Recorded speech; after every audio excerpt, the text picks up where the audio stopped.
Hi, I'm Julia Malott, and welcome to the first episode of Alotta Thoughts. In this podcast series, I'll be tackling deep topics that don't often get nuanced attention in our public discourse. It's so important that we're able to hold challenging conversations about divisive topics, and it's something that we seem to have lost as a society. I believe empathy is key to understanding diverse perspectives. It's so easy to surround ourselves with people who think like us and affirm us by saying what we want to hear. But in my experience, real growth occurs at the intersection of our world with the worldview of others. In these chats, I will not only be highlighting voices who represent a particular ideological thought, and I'll be looking to explore as many perspectives as I can. For the next number of months, I'll be exploring the topics of sex, gender, and our collapsing political conversation around transgender matters. I'm transgender, so this is a topic that has a lot of real-world impact on me and my life. Over the last 12 months, I've had the opportunity to build relationships with individuals who don't necessarily hold the same perspectives on these discussions as myself. Being able to have authentic conversations with those who see differently has been a transformative experience for me and has helped me to shape my own understanding of both myself and these divisive conversations. A few weeks ago, I had the opportunity to join Pfahl and Kronas to explore hot topics surrounding our present conversations about transgender politics. Chanel gained internet notoriety in 2021 when she was investigated by the Ontario College of Teachers after a private Facebook post she made about critical race theory. The entire situation and the way she handled herself throughout the 2-year investigation says a lot about both her character and the state of our political discourse. Chanel is someone who I've admired for quite a while, and today's conversation was actually my first chance getting to meet her in person. Kronas is the founder of Lighthouse Forum, a network of Canadian parents, teachers, lawyers, and others who are concerned about the use and enforcement of illiberal practices in Canadian social justice issues. The network champions individual rights and freedoms and equal protection under the law. I met Catherine a few months ago at a school board meeting I attended, and I frequently find myself in awe with her ability to connect the theoretical underpinnings of critical social justice with what's occurring in our political discourse surrounding race, gender, and other contentious matters. Every time I speak with Catherine, I am left with new nuggets of insight that help evolve my own critical thinking. A few weeks ago, the three of us released a 4-minute segment from this episode, and it raised quite a controversy in online discussion. We debriefed afterwards, and we all agreed that the discussion and subsequent controversy highlighted just how relevant these topics are for our present conversations. I hope that as you listen to our discussion, you'll take note of the candor with which we present our ideas to one another. I'm so appreciative that none of us were looking to convince others of our position. What stood out to me in this discussion was the love and consideration that was present when challenging positions were given. I believe I speak for all three of us when I say that each of our thoughts continue to evolve. As I edited this episode, I noticed arguments Catherine or Chanel made that I'm not so sure I agree with. But this was a dialogue, not a debate. We actually listened to each other, and it was dialogue in its purest form. I hope you enjoy listening to our thoughts as much as we enjoy sharing them. Hello, you two. Hi. Hello. How are you? Awesome. So, Awesome, yeah. I have never met you in person before, Chanel, so I'm really excited to be here at your house in Ottawa. And I have met you, Catherine, but I'm excited that you're here in Chanel's house in Ottawa too, because now we can all record together. Yeah, we've been looking forward to tonight for sure. Yeah. No, Was it better definitely. than the conference this week? Was this the highlight of the whole week, getting together? I think so. This is the crescendo, the climax. Okay, good, The after good. party. Awesome. So tell me about the conference first. How was it? It was fantastic. I mean, I think everything went very smoothly. We met a lot of people that we wanted to meet and talk to, and Yeah, we Chanel. got to hear, Stephen Harper speak and Polyev, and I think Polyev especially did a really good job. His speech was really on point. Like, it was, he was realistic, but also gave hope, I think, which was important. What's Stephen Harper up to these days? I kind of forgot that he existed. Well, to be honest, I don't know, really. He didn't really talk about his personal situation too much. I don't think he's going to be running again, that's for sure, although I know a lot of people wanted him to, probably. But, yeah, I don't know. He's probably just taking it easy. He lives in Alberta, eh? That's... Right, okay. So Yeah. he's back in Alberta. He must be old now. He doesn't look that old. No, he doesn't have, like, gray hair? He looks at least a decade younger, if not 2 decades younger than Biden. Sorry, Biden. Is he Biden's age? Because Biden's, like, 80 or something, right? No, Stephen Harper. I have no idea. He Actually. must be, like, I don't know. My best guess would be almost 70? Our director is checking behind the camera to confirm how old Stephen Harper is for us. 63. Oh, Yeah, 63, that's right. okay. He was. Okay. Yeah, that makes sense. All right, no, we don't need your input. So why don't we start by going around and just doing a brief introduction for who each of us are and how we got into the stuff we're going to have conversations about today, and also how we came to know each other. Mm-hmm. Okay, you go first. Okay, so my name is Catherine Kronas, and I'm a mom of 2 children in the Hamilton Wentworth District School Board. How I came into this, a couple of years ago, actually it was like June of 2020. I think that's when I sort of kind of looked behind the curtain of some of the stuff that was happening in the school system, and I actually became very shocked and alarmed and couldn't believe what was happening and sought to try to find other people who knew what was going on in the school system. And I had a hard time finding like local parents that could see, you know, the problems that we were facing in education, particularly the ideological issues, right? And so from that point, I was determined to sort of learn more about the particular ideologies, and also to try to find other parents and educators to sort of learn more about the issues, but also to say, you know, be able to come together to put our input in to sort of like counter the certain narratives that were being presented in education. So it would be like March, April, May of 2021, that I started to put together a network of parents and educators across Canada, just finding people to come and, you know, people that were looking for support, people that were looking for community to fight back against woke ideology in education. Mm-hmm. And that's when we met, because when I kind of woke up in the summer. I know I don't mean to be condescending with the wake up thing. I know some people have pointed out it kind of, anyway. I started seeing things in politics very differently in the summer of 2020. And I was very much alone at first, for at least, I'd say, close to a year. I started speaking out about it slowly on Facebook and stuff, but I would just lose Facebook friends, and I was feeling really kind of ostracized.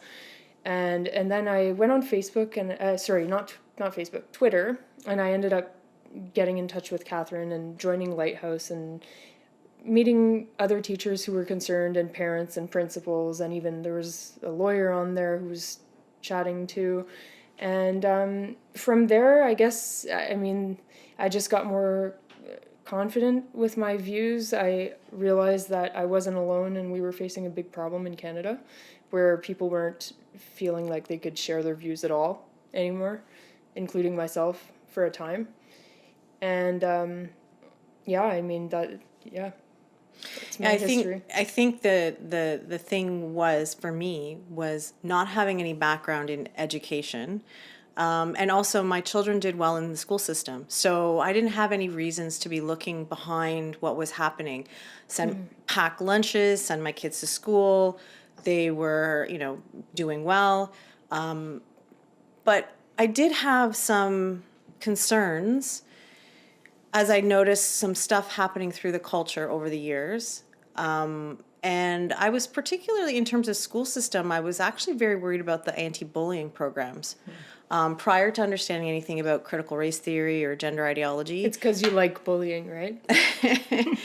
No, I was like, this is sort of, these programs are, I was taught to teach children what to do, not what not to do. And so these programs were like focused on anti-bullying, don't be a bully, not how do we teach children to love and accept. And I also found that these programs sort of pit students against each other in the same sort of oppressor sort of dichotomy. And I had concerns about that. So I was thinking, you know, prior to June of 2020, where we had already spent like a few months through the pandemic, I had been thinking about getting on parent councils, and with the specific intent of speaking to these issues on the anti-bullying programs. But I think back in June of 2020, or even 21, when I was building this network of parents and educators called Lighthouse, I didn't know what I was doing. I had no knowledge about the system. I didn't have any other parents or many parents that could help me. And so it's been really just quite I hate to use the word journey, but yes, journey to to sort of figure these things out, to learn about what's going on. And it's actually, I can see why a lot of parents don't know what's going on, because it's not exactly a transparent process. And the schools are not actually, there's no letters going home explaining to parents that, oh, these ideologies that we're bringing in, or these programs, or these lessons, these workshops, they're actually based in postmodern or, neo-Marxist ideology, and nobody knows what that is, right? So it's been quite an awakening. That's how I met Chanel, and since then I've met, hundreds of people across the country who are just as concerned as myself. Yeah, I've come to notice that everybody knows who Catherine Kronas is. It seems that you're the connector of everybody, which was, for me, was wonderful, because I was hitting the point, I was like, we need a network, we need a way to connect, and I thought I was going to have to build that. And then I met you, and I'm like, oh good, this already exists. I don't have to be the one to make this happen. And that was really nice, because I don't know how to do that. I saw the need. Well, and I mean, that's what I was looking for when I first found out about this stuff. And I was like, wait a second, there isn't one. Yes, there were groups, but there wasn't a group that was centered on fighting against these critical social justice in K-12. And also specifically from a classical liberal or non-religious sort of perspective. Yeah. Right. Cool. Can you tell us, I know I haven't introduced myself yet, and I will do that, but can you tell us briefly what classical liberal means? Because I know for a lot of people that means the Liberal Party. Right. Okay. So, yes, this term liberal gets thrown around a lot, and it confuses people. And when I'm talking to certain people in conservative circles, they hear the word liberal. They're like, no, like Trudeau liberals. Like, no, Trudeau liberals are not liberal. I think classical liberalism is a political philosophy born out of Enlightenment values, pro-freedom of speech, pro-individual rights. I think those are two really important aspects of it. And, obviously, freedom of expression and tolerance of different ideas, all very important parts of it. And then you can go into, further along into, economic, liberal ideas, less government, etc. But in terms of what's going on in the school system, I think the two main ones are making sure that we have freedom of expression and that we promote individual rights, as opposed to group identities or collectivism. Right. So why don't you introduce yourself? Introduce myself. My name is Julia. I don't even know where to start, because I'm transgender, which means for me this has been, I've gone through lots of phases with my journey. I guess I'll talk about my transition briefly first, because that's relevant to this. I've always felt this way. I never felt that presenting as a man worked for me. And I'm getting pretty old now. So when I was in school, unlike what it's like now, this was not talked about. This was not a thing at all. And I was 12 years old when I found the word transgender, and I found it online because, of course, it wasn't, unlike now, it wasn't at all in school. It wasn't in the health system even, really. But I ended up finding it on some blog because that was all that existed at that point. And I remember reading descriptions and I thought, oh, that's me. And so then I had a label to kind of understand what I was feeling and had the language for it, which was helpful. Except what do you do with it at that point then? And I was very religious. I went to an evangelical church with my family, and I was also a very rational kid. So I remember I was 13 years old, and I was thinking, gosh, I want to do this transition, but the surgery costs $20,000 or something like that, and I have $300, and this is not enough, and then I have to leave home, and I'm going to have to find somewhere to live. And so I was 14 when I finally said, I'm not going to do this. That doesn't make any sense. I'll just get over this and move on. Which seemed very rational to my 14-year-old brain. And I dove really deep into my religion at that point and looked for answers there. And when I was 15 years old, then I met a girl, and we started dating, and we ended up getting married eventually. And for me, that was really I had this deep shame bubble that I wasn't dealing with in terms of how I felt about this, and it created a lot of narcissism for me. And when I found my ex-wife, I latched on there because it was kind of a way to, I didn't think that I would find anyone else. I didn't think I was worthy, but I had someone, and I thought this is good. And she had her own stuff she brought as well. And so we built a relationship, and we built a life together that was good for neither of us, although I'll certainly take more of the responsibility in that I was not a good husband. I was not good to her. I didn't see this at the time, though, because I had kind of created a worldview for myself that wasn't even centralized around happiness, because I had kind of written that out when I was 14. And so I let that go to its completion. I let my marriage fall apart.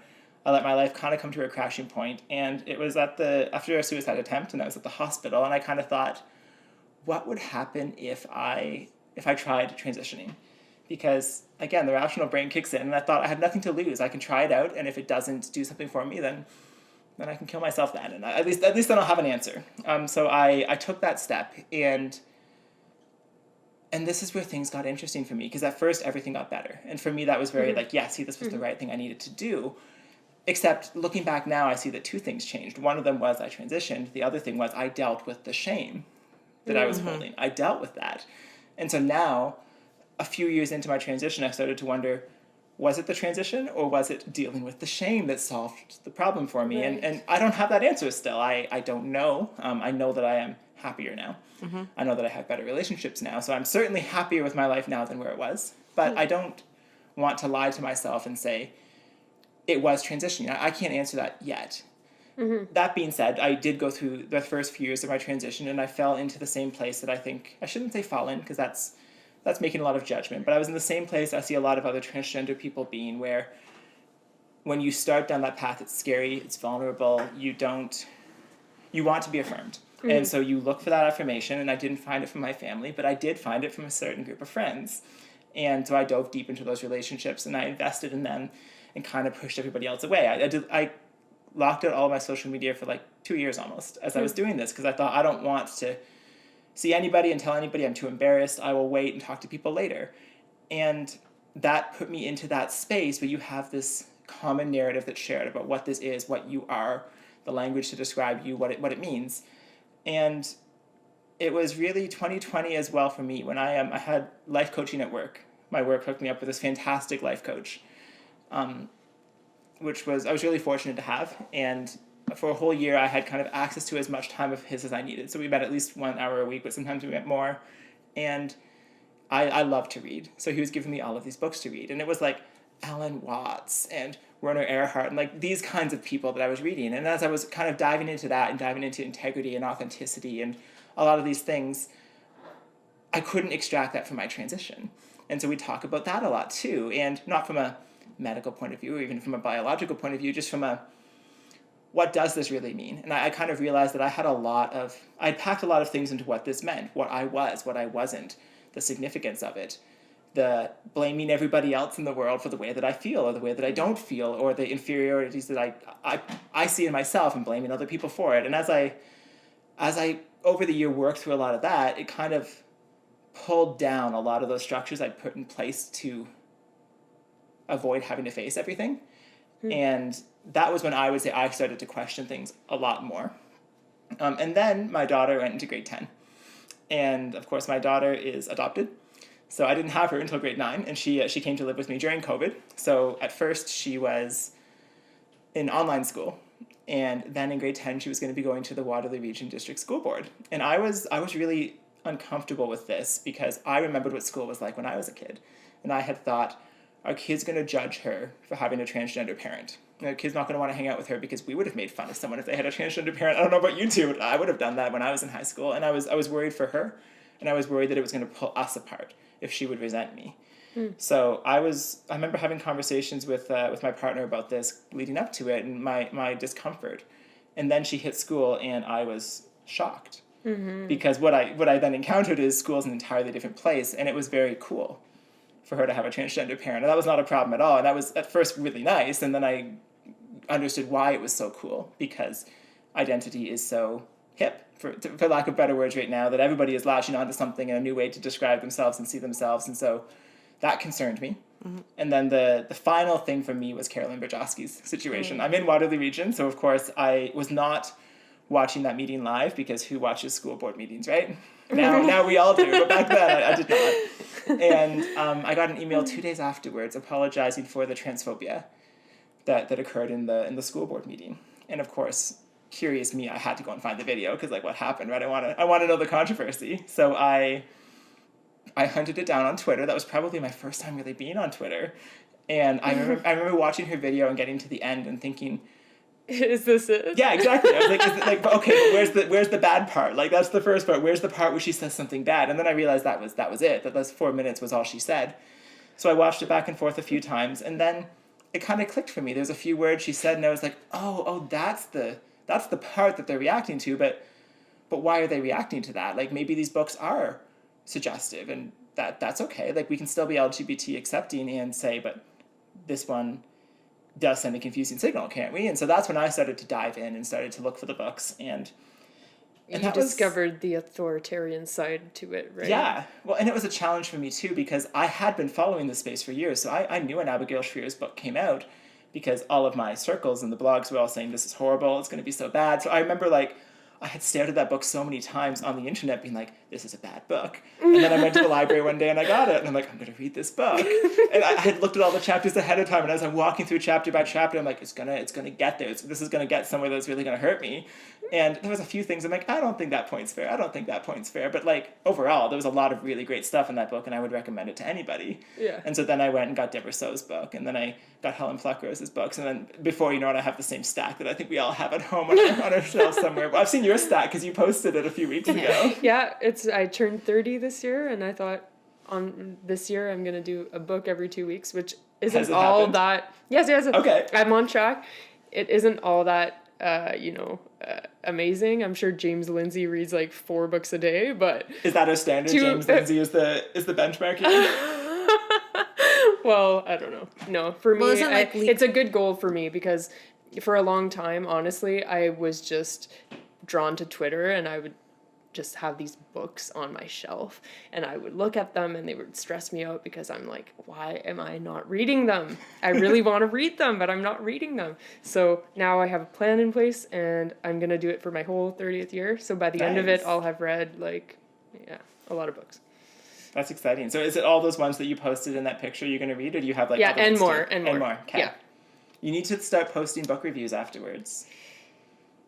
Yeah. For those listening, Chanel's going to be starting a video blog.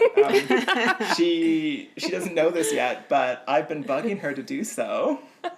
That's true. We're going to go back and forth. It's going to be like distance blogging. Because your tweets on Facebook, your videos have actually, they've just opened up a whole new, I don't know, it's just been so interesting to see how much impact those videos have on people. Because I think people do tend to get a little, I won't say transphobic, I don't think they're transphobic, but a lot of people do go a little bit extreme, and then they see you, and it's not just a tweet, it's a video, right? You can see the tone, you can see what you're saying, and it really humanizes you, and it allows them to, like, actually rethink some of their own conceptions and put a face to it, right? Like, when they're saying these things, would they say it in front of you? Mm-hmm. So it's really, really been nice. I'm so glad.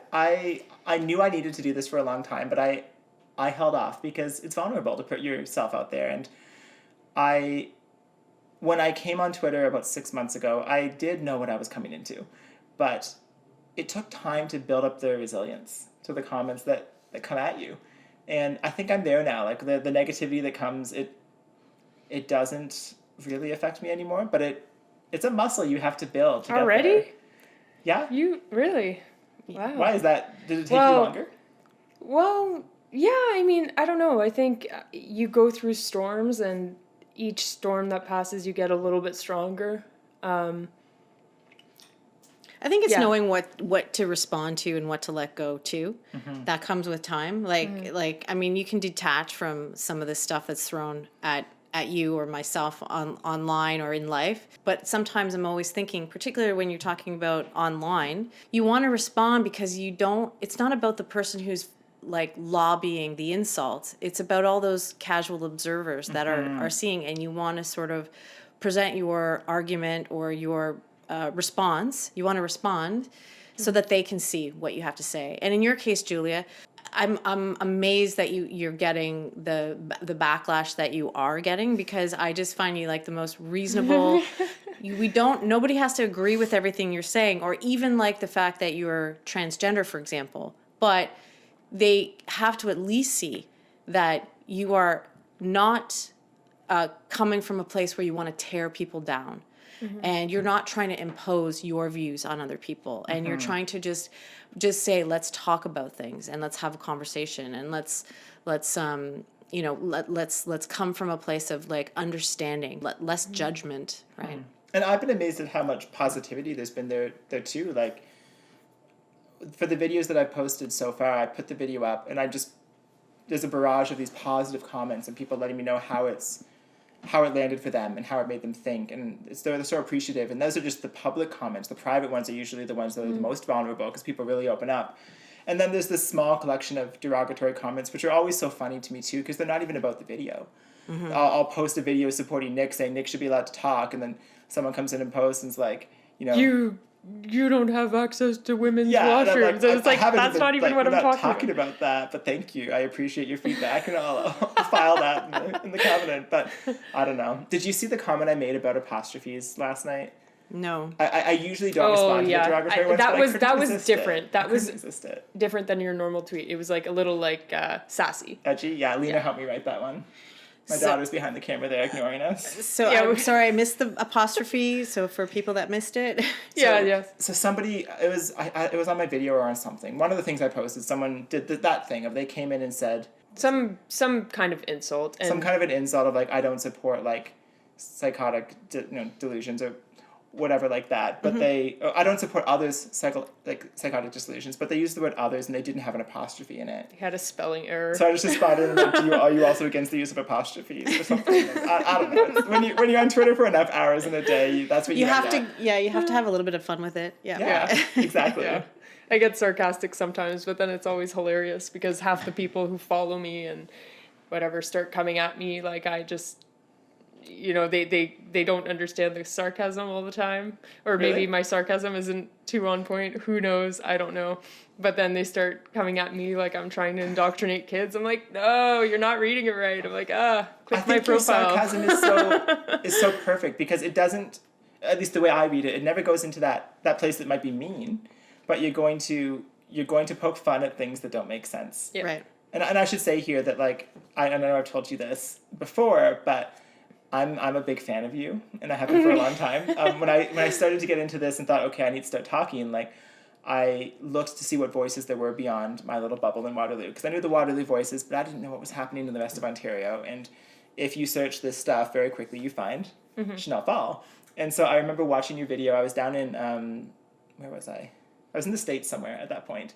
And my partner was still sleeping, so I got up early and I was watching your video and reading your stuff, and I was like, this person's so cool. Like, I need to watch this person and be more like this person. Aww. And I was so happy, like, when we started talking and, like, messaging a little bit. Yeah. And, because at first I'm like, I'll just, like, watch her stuff and I'll maybe make a few comments on her tweets. And then we started talking a bit. And then after my first video, you sent me, like, a fan message. And I was like, oh, wow, this is backwards. Yeah, I became a fan of you.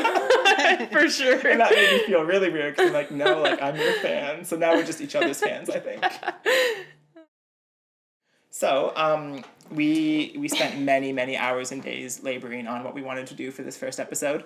I say first episode. No, maybe the only episode. They don't need to know that.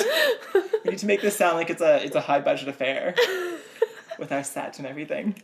No, so anyways, Chanel had this great idea of something that we could do, a fun activity to get to know each other. So why don't you tell us about it? Yeah, well, it's not so much to get to know each other, but to get to know our views on hot button issues, I guess, in a quick way. Just get it out there. And honestly, there's some answers here I might not even know what my answer is myself, or I might not even know what Catherine thinks, even though she's been my friend for 2 years, or what Julia thinks. So it should be interesting. Yeah. So okay, what we have is like basically a Ukraine flag. I don't know why. It's not meant to be Ukraine, okay? But there's blue and yellow. So I guess we'll do yellow is agree and blue is disagree. So the way it'll work is you're going to say a question like, are hot dogs a sandwich? And then we're going to be like, yes, they are a sandwich towards the camera. I think we should start with that one.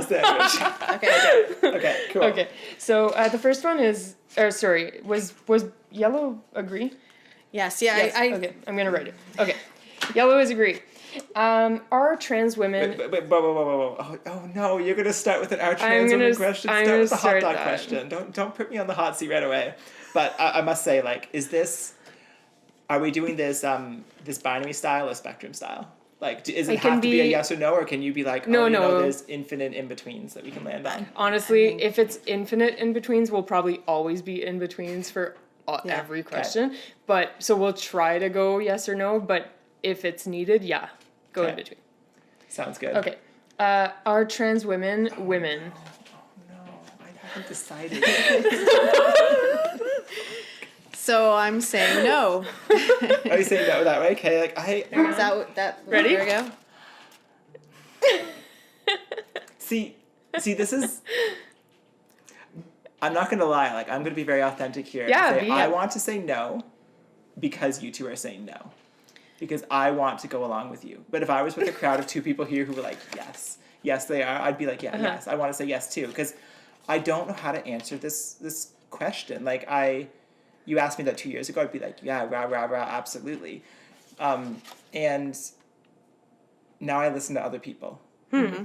And I don't know. I feel like I could create an argument either way, and I can't decide which one's more compelling.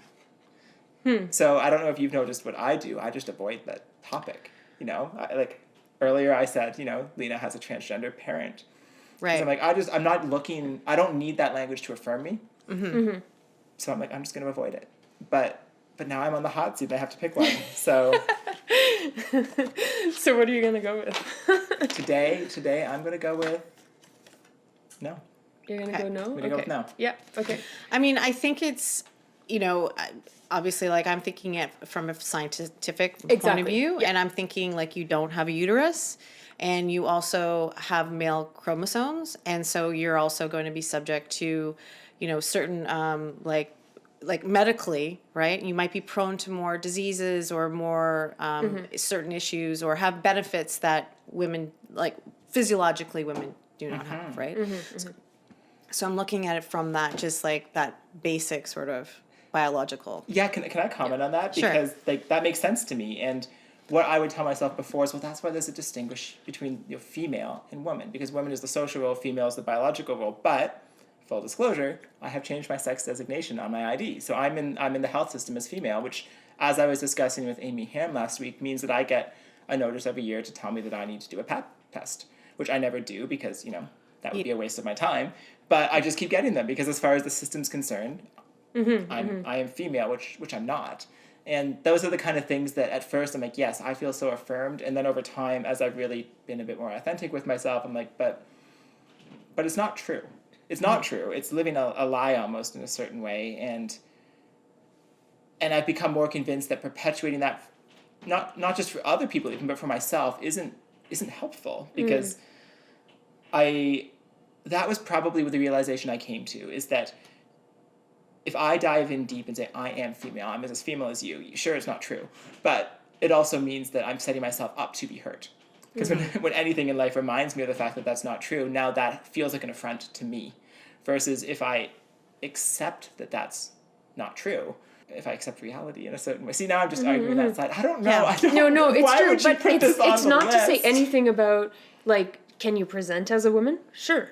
Can you, but, like, if we actually take the word woman and its actual definition, and we, like, are trying to dissect, like, are trans women, then I would have to say disagree. Now, do I think that, can a male present as a woman and be seen as a woman? Sure. I have no problem with that. Just curious, what does seen mean in that context to you? I mean, like, on an individual basis, like, so, you're putting me on the spot. Like, I have no problem, calling you she. I have no problem, treating you as I would another woman. I don't. But there are certain limits, I would say, because as a group, I wouldn't want to say, for example, trans women should be allowed to self-identify their way into sex-segregated spaces, for example, because to me, that opens the door to a lot of situations that could be harmful to women, and women also do have rights, and I think the rights compete in a lot of serious ways. So I guess it's like it's one thing to treat someone individually with respect, how they want to be treated, and it's another thing to agree to kind of bend the rules of reality in order to accommodate for like potential hurt feelings or something like that. Right. I think it's one thing when you as an individual, you have no bearing over my well-being as an individual, but it's when we have state imposed rules based on certain things that are not true, pushing it down on whole groups of people, then that's the real problem. And yes, I have it's an interesting thing. I'm getting some flack because I know that there's, people that seeing that I'm supporting you online or on Twitter, and some people are like, she's not, I see, I'll call you a she, and that's a problem for some people. They want to make that just like that hard line. I don't like those hard lines. And I mean, we'll probably get into the women's spaces issue as well. Is that on unfortunately, the list? I haven't seen the list, but you two have it in we're just front going of to you. have to go through, but we're getting the tough next. we're getting the tough question out of the way, to start, right? I think that there's no problem with calling you trans if you want to be identified as trans. Like, even to be honest, Julia, the thing is even calling you trans seems to me a little bit dehumanizing. Like, I'd rather just call you're a person, you're a human, you're an individual, you're Julia. Like, you don't see the need for like the labels. With all of that, right? And there is a part, like, especially when we're talking about trans children, for example, right? I don't like, are there trans kids, or they're just kids, right? Like this term trans. I mean, it's a useful term because it does point to something. It does point to somebody's experience, right? But on an individual basis, I'm not sure. I'd rather just call you Julia. Yeah, no, that makes sense to me. And I think that the one thing I've come to process for myself is how much does the language have to matter for me? Like, you just described a bunch of things you could call me. I don't, for myself, really care. I care how you treat me. I care what I can and can't do. I care how I can exist in this world. If you were to tell me I can't call you a woman, but I will call you Julia, and I will love you, and I will have you in my community, like, whatever. Like, why would I need that word? I don't. Right. It's a word. It's for what it's been for me. I've been in places previously where, no, I need the word. But that's, again, when I was trying to almost establish a certain worldview for myself, and I was relying on other people to say certain things to allow me to believe it. If that makes sense. Yeah, that's interesting, because I have a bit of a different background. Like, I kind of went along with the woke stuff, but I think deep down I really, really had an appreciation for free speech and those classic liberal principles. And it's, in fact, one of the things that flipped me was when they came after an old professor of mine who said something that was, taboo. He said all lives matter, and they came for him, and eventually, he lost his position and all that, so I stood up for him. But I remember back in the day, like, even before I was kind of politically aware, I didn't even know what woke was. It wasn't even a thing probably at the time, but political correctness was kind of making its way into my friend groups and stuff, and people knew that I was gay, and sometimes they'd say, "Oh, that's so gay," and then they'd look at me and they'd be terrified, and they'd be like, "Oh, I'm so sorry, I didn't mean it like that, I have no problem with being gay." And I remember thinking, oh my God, please don't do that to me, like, it's so terrible, stop, like, bubble wrapping. I don't need to be bubble wrapped. Please use the language you want. I just hated that feeling. I was like, is this going to be how it is now? When I come into a space, people have to watch what they say? That is horrible. That's not what I want at all. So I would always try to make a point of it. I'd say, like, no, please say that. If that's what you're going to say it. I know you don't mean, I'm at your house. You just fed me. I know you're not against gay people. You know I'm gay. Like, please be normal. So. Well, and I think you've really tapped into something so important, which is, like, for myself, I'm going to look for reasons to affirm that other people like me and other people care about me. And I don't need to look to language to do that. Like right now, you've invited me into your house. We're going to have a great night here together. I know that you respect me and appreciate me. And I feel like a lot of people are almost looking for reasons to doubt that, to question that. That's a very good point. And I just posted something on Twitter last night at 3 a.m. When all of our best thoughts come out. It was a training given to, it was a workshop given to grade 8 students where they're saying, okay, no, there's not just microaggressions now, which we know are like, often just, anyway, a little bit hysterical, to be honest. But now it's not just microaggressions, there's 3 types of microaggressions. So there's micro assaults, micro insults, and micro invalidations. So it's like we are telling the kids, like, here are the things, like, be very, very fragile and look out, because there's a whole world of people trying to insult you and invalidate creating you. a complete paranoid worldview. Wherever you're looking, you're just looking for something that's an insult or a microaggression or some sort of something that you're being inflicted with, right? Something that's outside of your control. Instead of saying, look, we're in Canada. We are all equal here. And you are so lucky to be here. And you get to have food and water and a system that works and a bus that gets there on time most times. And just all of these things of a civilized society. It's just so crazy that we have such an amazing society and we're almost throwing it away because we are dissecting all of the things that are not perfect rather than appreciating all the good. And it's really tragic because I don't think people have any idea where this kind of thinking leads. Well, I mean, I know we're going to want to get back on track with our questions, but I just wanted to finish something regarding We're going to go off on all these tangents. It's just how this is going to be. But the microaggression thing, and this is one of the problems with when they're teaching about microaggressions, or when we're even teaching about so-called anti-racism in schools, when we're trying to eradicate basically hate from the school system, is we're teaching our children to basically base their feeling of well-being on external factors. And to look for it. And so it's something outside of their control. They're basically, their well-being and happiness is completely reliant on other people, as opposed to, I don't know, when I was raised, it was like, you're going to have to learn how to suck it up sometimes. Not everybody's going to like you. That's life, right?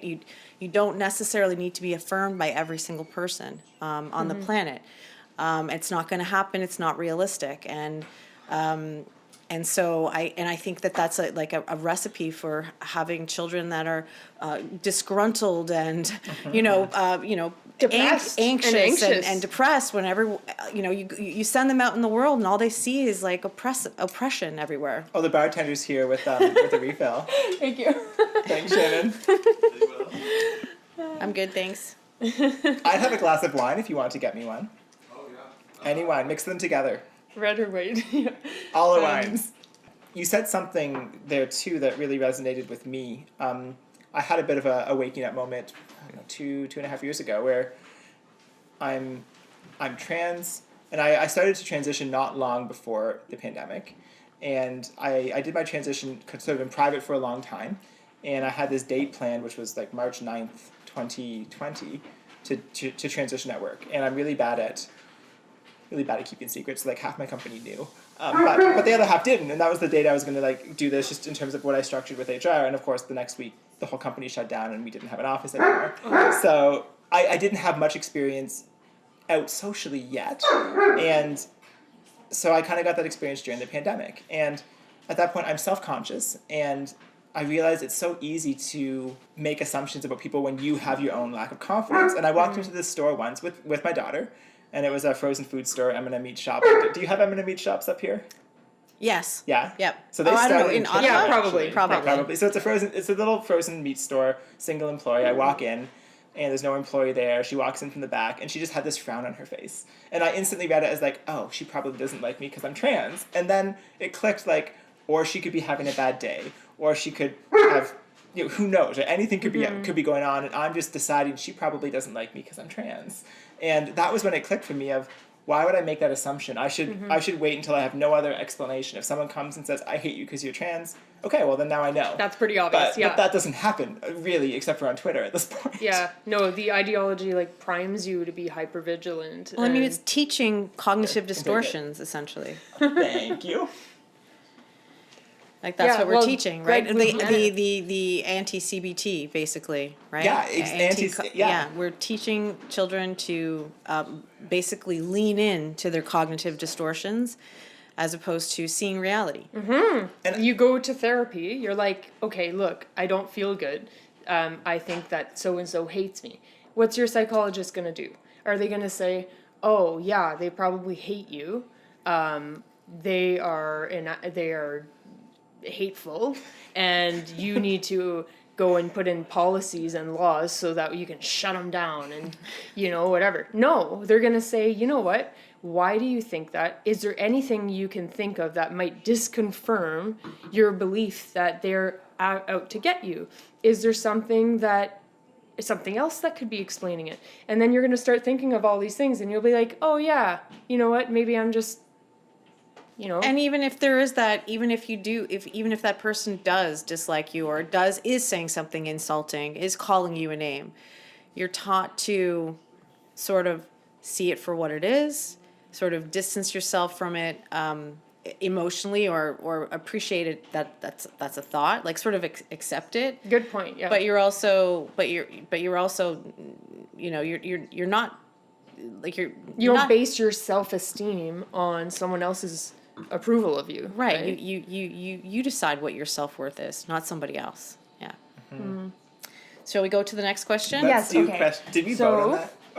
We've only done one question. Yeah, we've only done one. Oh, well, gosh. 3 of us said that trans women are not women. That was the I did last. say that, yes. didn't I? I'm not. I don't even know if. But clearly that's with like a asterisk. I would like to come back to this on another episode. She's gonna appeal it. Yeah. No, I'm not gonna appeal it. I'm gonna reflect on it because I think I'm at a place that I think I want that to be my answer. Okay. I'm not sure that it is my answer. And now we're gonna be accused of like right? They're gonna be like pushing you to this like. This is why we warned you, Julia. Don't talk to Chanel and Catherine. They're trying to erase your. Yeah, I don't know. Okay, so the next one was should trans women be allowed in female spaces? All the taboo questions. And yeah. Can I put up a question? Is Chanel Pfahl transphobic? Can we vote on that? Sure, let's do it. Later. At the end of these questions. So the question is. So that one requires for me so the question is, should trans women be allowed in female spaces? And for me, that one is kind of like it's a like this. I don't think you can. You're gonna get so much hate from the feminists. I'm okay with that. I think right now we're experiencing a social contagion, and again that's up for debate. That's a conversation that can be had, but this is what I believe, that there is a social contagion. So there's an increase of people who are presenting as, or who are trans-identified people. It's caused people to become very alarmed, and we know some of those people that are IDing as trans or as IDing as women are actually not women, but some of them are men who are predators that want to invade women's spaces, and it's a very dangerous situation, and we need to make sure that we have protections in place for women and girls. I'm a swimmer, and so lately I've been in change rooms and city change rooms, and I realize how vulnerable, you really are in those spaces. And if I were to see, quite frankly, a man, like clearly a masculine man who just has a wig on, but all his parts are still in order, I'd be horrified, and I'd certainly be up in arms over that. But then, if you think back about 30 years ago or 40 years ago, where it didn't seem like we had people that were transgender, and they were entering into female spaces, but they were doing such a good job of passing, you probably wouldn't even notice. And they weren't necessarily causing a disturbance, and they were just sort of going about their business as they needed to. And I see that those individuals would have a hard time going into men's spaces. We do have a lot of gender neutral bathrooms or washroom spaces, which I think is great. But still, there's a lot of places that don't have those facilities available. So I find it's a conversation that's worth having. It's not something that is, for me, black or white. Obviously, I want to be able to say no, but I can also see that there can be situations which are not going to be harmful. You want to protect the children, right, from predators. There could be times where trans women are entering spaces and we would have no idea, and they in and out. Like and, Blair White, for example. She yeah, walks into there a are bathroom. some very feminine. She's more feminine than I am. But I would. She hasn't had bottom surgery. No, but nobody would bat an eye, right? Like, well, I mean, I wouldn't. Not wash him. I'm thinking change him at this point. Yeah. But I would say right. this. I would say this. I draw a very strict line with it in public schools. So I think that, first of all, I don't think children should be transitioning, if they're minors. I'm not, going through full-on surgeries or anything like that. I'm obviously not for that, because I think that children need to be consenting adults to be able to do that. But I think that in public schools, particularly there's schools, I think, was it Ottawa, that has this is what the Nick Morbiato was speaking about? Morabito, was speaking about. We could have invited Nick tonight. Oh. That there are girls' washrooms, there's boys' washrooms, and there's gender neutral washrooms, but there were boys going into girls' washrooms. I don't think there should be any of that in public school system. Especially if there's a neutral option. It's like, come on, then there's no excuse, really. I mean, I get that it's maybe more uncomfortable for the trans person, but at the same time, there's competing rights once again. And it's like, and I think about the Muslim students, for example, who, they can't show, Muslim women can't show their hair to men, and this brings up a whole other issue, right? So to me, like, if I had to pick between disagree or agree, like if it had to be one or the other, I would say no, trans women shouldn't be allowed. But then again, when I think of situations like you, for example, if I think, okay, Julia's in a mall, there's only male or female, and you're forced to go into the male one, that actually breaks my heart. Like, in a way it really does, because I don't think that you would be comfortable there, and I don't think that you're a predator. And I think that there's a very important conversation to have, right? Because it's how do you make that distinction? It's hard to do, and almost maybe impossible, because you don't know someone's intention, so maybe we do have to draw a hard line, but it would break my heart to do so. I don't like the question, and I'm probably going to say that to all of the questions because I'm like that. But I don't like saying kind of all or nothing. Should trans women use the women's washroom? Because for me, that self-ID comment you made is everything.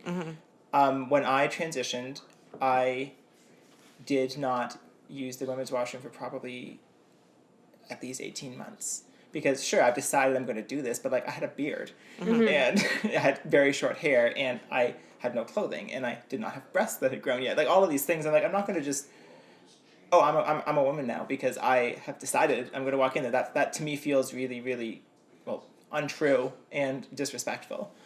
And I did that for myself because I wasn't comfortable, but I also did that for other people. And I'm at the point now that if I go into a washroom, because I need to pee, and I'm not talking, people aren't noticing, because it's a washroom, right? You're not looking at everyone in the eye and studying their facial features and being like, no one cares, right? It's a washroom, and that's the only reason I go in is to pee, but it took me a long time to get there. So the self-ID question, I really struggle with that you can just choose at any point. But, kind of like what you were getting to, at a certain point too, okay, this has been a 5-year endeavor for me. Okay, I've been on hormones, which I hadn't even thought about the hormone thing till Nick's delegation, but when he mentioned the testosterone in the 14-year-old boys, I'm like, I know what that felt like. I was a 14-year-old boy. I had that. Estrogen feels very different. 5 years of estrogen, you're not the same person you were when you were on testosterone. And that makes a huge difference to a lot of things. And what are the things that you've noticed since being on estrogen? Can you get into that at all? Oh, everything. I mean, what they say, the aggression goes down. The sex drive is, for me, it's definitely less, but it's also very different. With on testosterone, the sex drive is very carnal in a certain sense. It's like you want the feeling, you want to come. And that release is what's driving you. And all of that is gone. And I am post, like I've had bottom surgery, so everything is gone. But even so, it's just entirely different now in those respects. And so I think that there's a lot of merit to that. And then when we talk about, I don't even think it said washrooms, it said female spaces, right? So that brings up change rooms too. And what you mentioned there, of course, like change rooms, people get naked.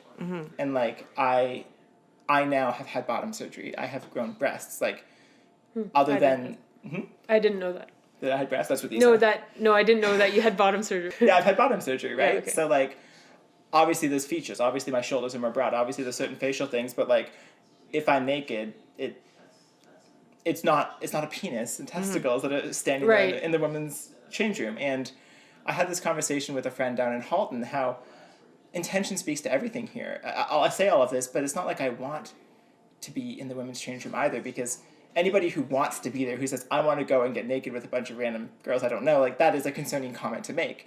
I want to get changed so I can work out at the gym. And that's what I'm looking to do, is just get changed. Yeah, women don't want to be in there either. Exactly. And when I am in there, when I'm getting changed, it's like everyone finds their corner to themselves because nobody wants to walk around and flaunt it. And so do I think there's a space for people who have transitioned, who have hit a certain bar? I think there is. But you know what's funny? What?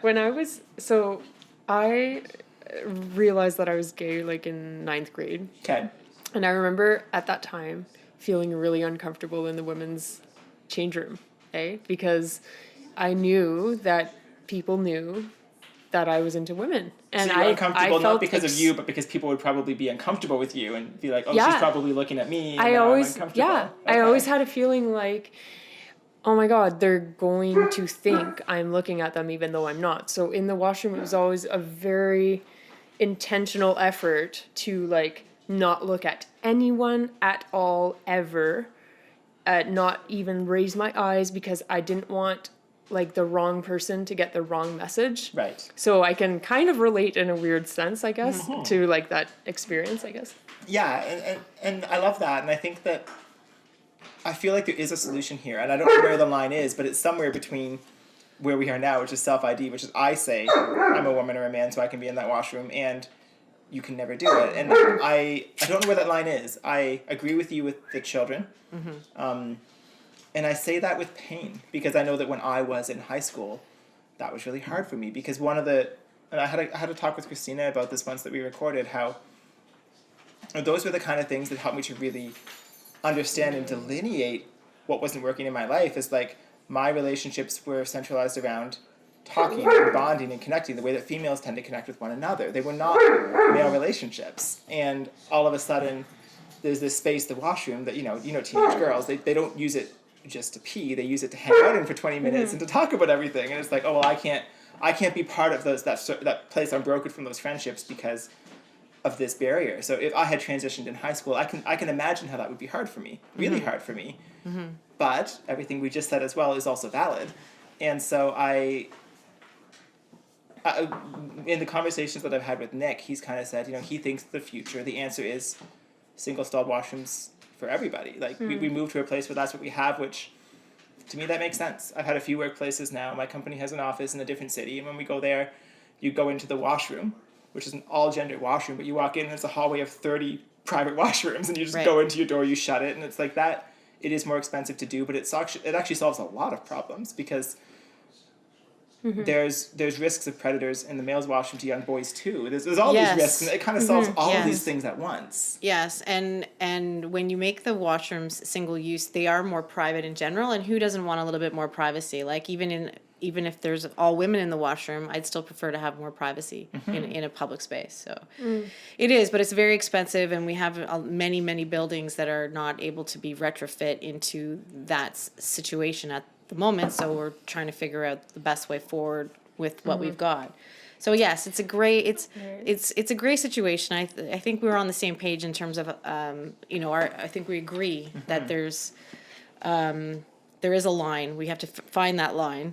Can I put you two on the spot with a question? Sure. Please. It's a sub question to this. So if we were all at the mall together right now shopping at the Rito Center, and we all had to go to the washroom at the same time, And so you two go into, I'm assuming you both use the women's washroom?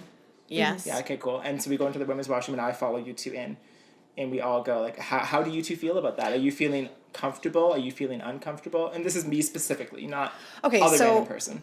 Obviously you're our friend now, so we have a different relationship. So because we know you and we know you're not going to do anything crazy and we know that you're just there to use it functionally, I would have no problem with that. That's okay. What would your answer be? Yeah, no, I'd have no problem with that at all. But I'm also like, I'd, pee in a ditch somewhere and like, I'm. So for yourself, it's never really yeah, it's never for me really. I'm very, whatever, other women that I'd be more concerned about the other women. Yeah. Like I would prefer it. Like if it's just us three in the washroom, right, doing our own thing, that's one thing. But if there's going to be other people in there, particularly other girls, then I'd probably feel more comfortable if you used a gender neutral bathroom, probably, if it's available. Sure. But if it's not available, then again it's that. Yeah. I was just wondering what your know, comfort right? really in terms of how you feel. Like just personally. Yep. Yeah, because a lot of people in this space, a lot of our colleagues, a lot of our, whatever you want to call other people, I've asked them this question because we've had these conversations and that's always the answer I get, but it's contingent on what you describe, which is, I know you though. Like I know you, we have a relationship. It's really hard to have like this black-white answer to situation because it's very situational. Okay, can I ask like a different, so it's not like an agree disagree, but I want to know like about pronouns. So first of all, my first question is to you, like when someone, if and when someone comes up to you and says, what pronouns do you go by?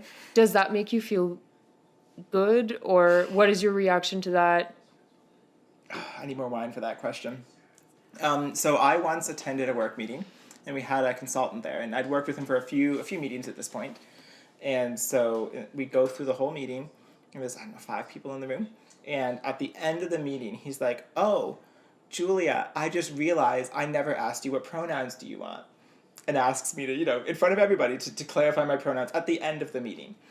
And I was just sitting there being like, let's think about this. Like I have shoulder length hair, I'm wearing a dress, I have breasts, I'm wearing makeup. Like what do you think? What do you think I'm looking for here? Like you have to question that because you didn't question the other people. You didn't ask Jeff what pronouns he wants. Yeah. So you're kind of highlighting the fact that I stick out. Yeah. And I'd rather get any pronoun at that point, I think, than be called out for it. And of course some people say, well, the solution is we ask everyone their pronouns all the time, which doesn't make anything better. It just makes things weirder. Mm-hmm. But on my own journey with pronouns, this is kind of relating to what we were talking about earlier, that for a long time, I wanted to get she, her, right? Yeah. And so people in my life would use she, her because it made me feel good, but then they'd mess up sometimes, right? Because they knew me as Jason or because my voice is lower, all of these different things. And so then, and this is not people who are trying to hurt me. These are people who love me, but they'd say, he or something. And those moments would stick with me for days. Like it would happen, and 3 days later I'd be like, oh, like Chanel called me he last Tuesday when we were here and stuff. And how did that feel? How did it feel? Well, that's what as I reflected on it, I realized what it did is it broke the imaginariness for me, right? Because I'm living in this world of I'm perfectly female. Everyone sees me this way. Catherine sees me just like her. And oh no, she doesn't. She just called me he, right? And then I'm like, oh, yeah. Now I feel awkward around Catherine because like I've been imagining Catherine sees me this way, but now I know Catherine doesn't see me that way because I was looking for that affirmation from how Catherine refers to me or how Chanel refers to me. And that's that insecurity too, as you were trying to, as you were going through the process. Well, I think as you transition, that's all you think about, right? Is do I pass or do I not? There's a heightened sense of you probably thinking about it. I don't want to use the term obsessing about it, but it's obviously very, very present in your thinking as you everything about you're doing is exactly. Yeah. So every time you'd say she, her, I'd be like, I feel so loved. And the minute that he, him comes out, it's like, my heart. Even though I knew these people were well-intentioned. Mm-hmm. And that was part of what I realized when I started working through that and came to that place of, no, I'm transgender. Like, I am biologically male and I'm presenting feminine now. And so I know you love me and care about me.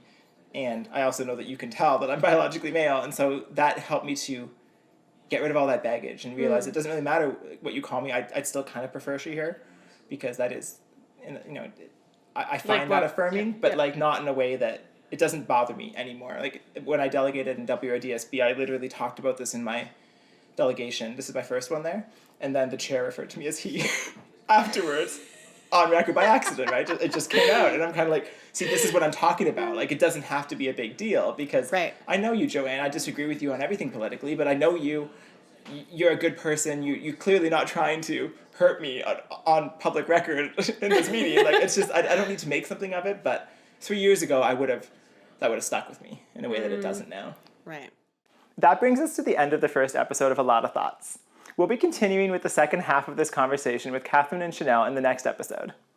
This is the very first podcast series I've made, so I'd be lying if I said I have any certainty of where this will go in the long term. The format may change as I find my groove, and I'm prepared to follow this journey wherever it goes. Feedback is so important, so if you have any thoughts or encouragement, please send me a message.